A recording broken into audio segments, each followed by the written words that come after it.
गरीब किसान राजू की कहानी। कभी एक समय राजू नाम का एक दयालु किसान रहता था।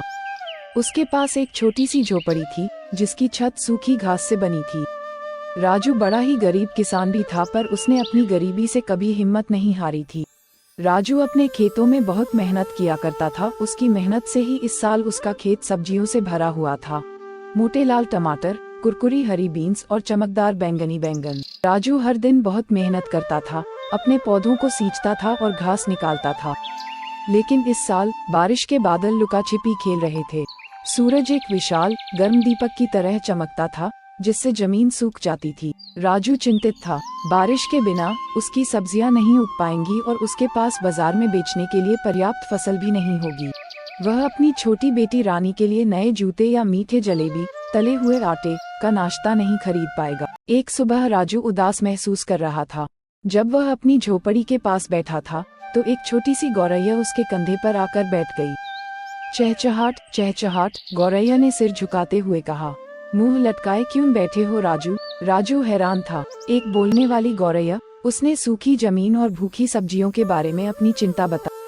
गौरैया ने धैर्यपूर्वक सुना। चिंता मत करो राजू, वह चहचहाई। मुझे एक गुप्त स्थान का पता है।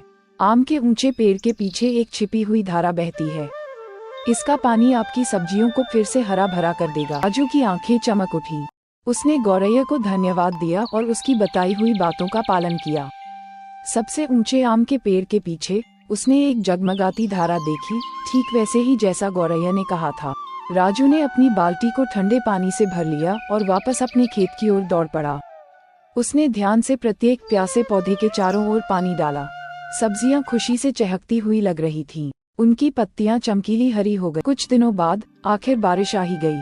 कोमल बूंदें छत पर टप टप टपकी, जिससे राजू का दिल खुशी से भर गया।